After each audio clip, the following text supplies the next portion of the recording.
देखो, हम लोगों का जो सेल वाला चैप्टर था वो तो खैर ओवर हो चुका है।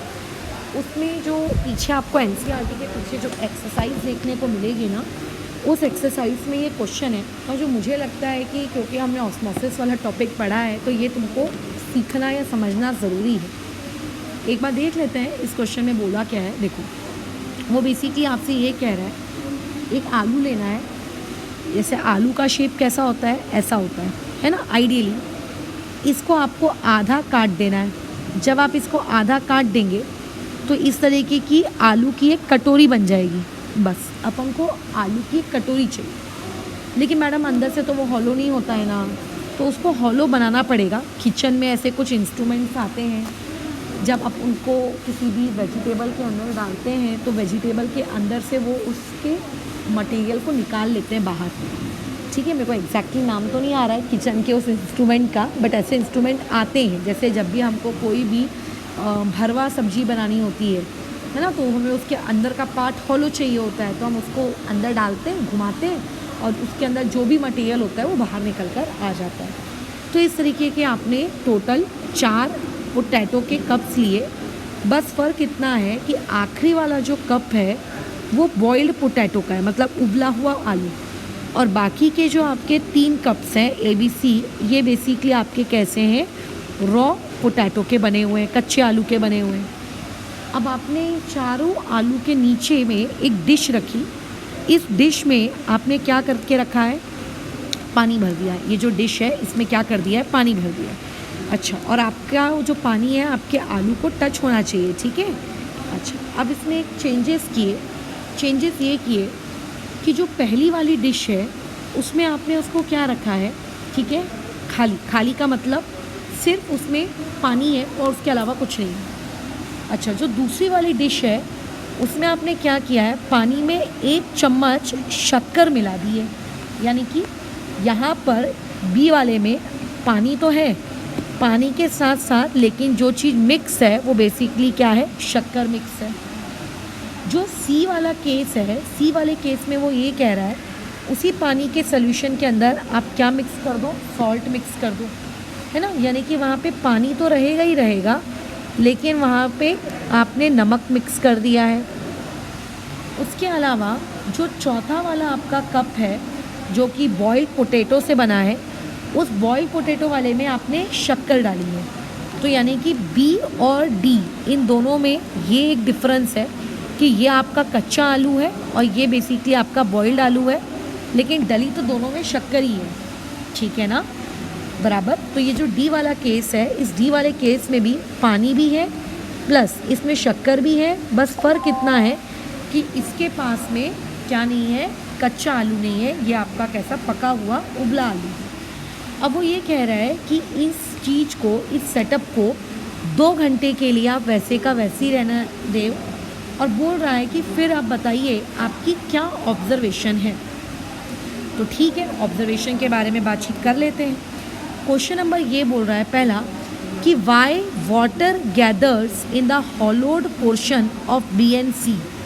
मतलब वो ये देखता है कि जो हमने कटोरी बनाई थी वो कटोरी तो इनिशियली हमने खाली बनाई थी, उसके अंदर का सारा सामान निकाल लिया था। तो 2 घंटे बाद हम ये देखते हैं कि इस ट्रे से निकल के पानी आलू के अंदर चला गया। सोचो, आलू के अंदर पानी भर गया। ठीक है, आलू के अंदर क्या हो गया, पानी भर गया है, बराबर। और यही सेम चीज़ उसने इस बी वाले में भी ऑब्जर्व की।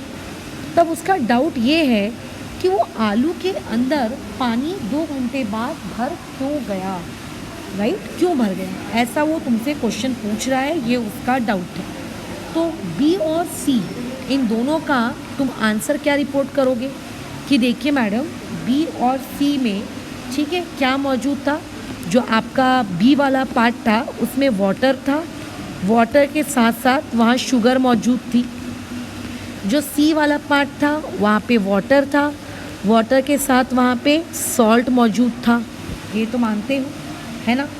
अब इन दोनों में, इस दोनों कटोरियों में, उन दोनों आलू में एक प्रोसेस हुई। बोलो कौन सी प्रोसेस हुई, ऑस्मोसिस नामक एक प्रोसेस हुई, बराबर। और ऑस्मोसिस की वजह से पानी क्या हो गया, आलू के अंदर घुस गया।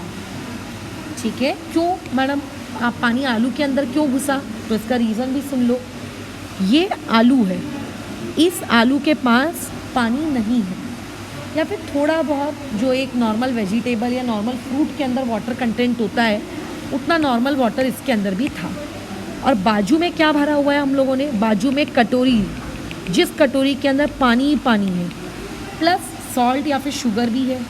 तो हम क्या ऑब्जर्व करते हैं कि बाहर सॉल्वेंट यानी कि वाटर, ठीक है, बाहर सॉल्वेंट यानी कि वाटर की क्वांटिटी या कंसंट्रेशन जो भी आप बोलें ये हाई है, और आलू के अंदर वाटर की क्वांटिटी या फिर उसकी जो कंसंट्रेशन है ये बोलो कैसी है, लो है। और जैसा कि हमने लास्ट क्लास में पढ़ा है कि ऑस्मोसिस हमेशा कहाँ से कहाँ की तरफ होती है, हाई से लो, इसीलिए यहाँ से पानी निकल निकल कर कहाँ चला जाएगा, आलू के अंदर। इसीलिए आपको वो बी और सी वाले के अंदर क्या दिखा है बताओ, पानी भरा हुआ दिखा है, और इसका रीज़न क्या आएगा, ड्यू टू ऑस्मोसिस। ख़त्म। अच्छा, अब वो ये बोल रहा है कि why is potato necessary for this experiment. इस एक्सपेरिमेंट के लिए पोटैटो एक क्यों ज़रूरी है। मतलब पोटैटो लिया है, ठीक है, आप शिमला मिर्च भी ले सकते थे, आप कोई दूसरी वेजिटेबल भी ले सकते थे जिसको हॉलो कर पाना आसान हो, बट पोटैटो ए क्यों ज़रूरी है। पोटैटो ए बेसिकली वो पोटैटो है जिसके आजू बाजू में सिर्फ वाटर है, वाटर के अलावा ना तो वहाँ कोई शुगर है ना ही वहाँ पे कोई सॉल्ट है, बराबर, ना तो यहाँ पे कोई शुगर है ना तो यहाँ पे कोई आपका सॉल्ट है। तो बेसिकली ये पोटैटो ए जो रखा गया है बिना शुगर के बिना सॉल्ट के, इसको हमने किस पर्पज़ के लिए रखा है, रेफरेंस के लिए रखा है, ठीक है, फॉर रेफरेंस। यानी कि अगर शुगर लेते और अगर शुगर नहीं ले रहे हैं तो दोनों के रिज़ल्ट में क्या अंतर है, अगर पानी में नमक डाल रहे हैं पानी में नमक नहीं डाल रहे हैं तो दोनों के रिज़ल्ट में क्या अंतर है, या फिर नमक डालने से भी वही रिज़ल्ट आ रहा है और नमक नहीं डालने से भी वही रिज़ल्ट आ रहा है। अब कंपेयर कैसे करोगे यार, कंपैरिजन के लिए, फॉर रेफरेंस, या फिर मैं ये कहूँ फॉर कंपेयरिंग रिजल्ट्स। आप रिजल्ट्स को कंपेयर कैसे करोगे कि अच्छा हाँ यहाँ तो ऑस्मोसिस हो रही है और यहाँ पे ऑस्मोसिस नहीं हो रही है। तो पोटैटो ओ की जो नेसेसिटी है वो क्या है, फॉर कंपैरिजन ऑफ रिजल्ट्स, ठीक है, कि बिना शक्कर के वाले में ऑस्मोसिस हुई कि नहीं हुई, अगर हुई तो कितनी हुई, कम हुई, ज़्यादा हुई, इस तरीके के कंपैरिजन के लिए हमने उसको लिखा है, ठीक है। तो ये दो केसेस हो गए हम लोगों के डिस्कशन में हो गए। अब तीसरा वाला बाकी है, इस पर भी डिस्कशन कर लेते हैं। अब सुनो, वो ये बोल रहा है कि जो ए वाला था, ए वाला का मतलब ओनली वाटर, उसमें ना तो कोई शुगर थी ना तो उसमें कोई सॉल्ट था, और जो डी वाला है, डी वाले में शुगर तो थी बट बेचारा कैसा था, बॉइल्ड था। वो ये बता रहा है water does not gather. Water does not gather का मतलब ये होता है कि यहाँ पे किसी भी प्रकार की कोई भी ऑस्मोसिस नहीं हुई है। तो उसका क्वेश्चन आता है कि यार ऑस्मोसिस क्यों नहीं हुई, वहाँ पे पानी नहीं आया, ऐसा ए में भी नहीं हुआ और ऐसा डी में भी नहीं हुआ, ठीक है, बराबर। तो देखो पहले हम इसका रीज़न समझ लेते हैं डी वाले केस में, कि आखिर डी वाले केस में ऐसा क्या हुआ कि जिसकी वजह से उसकी ऑस्मोसिस रुक गई। तो होता क्या है कि जब आपने डी वाले में क्या कच्चा आलू यूज़ किया, नहीं मैडम हमने डी वाले में कच्चा आलू यूज़ नहीं किया, हमने डी वाले में एक बॉइल्ड पोटैटो यूज़ किया। कैसा पोटैटो यूज़ किया हमने, उसमें बॉइल्ड पोटैटो।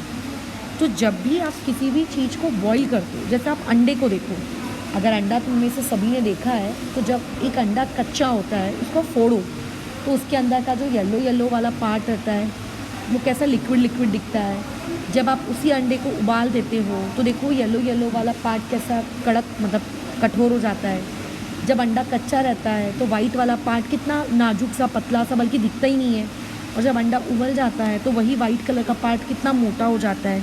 तो जब भी हम किसी भी लिविंग चीज़ को बॉईल करते हैं, ठीक है, तो बॉईल करने से उसके अंदर का जो कंपोजिशन है प्रोटीन्स का, ठीक है, वो चेंज हो जाता है, बराबर। उसका जो अरेंजमेंट है उसके सेल की मेम्ब्रेन का, वो चेंज हो जाता है।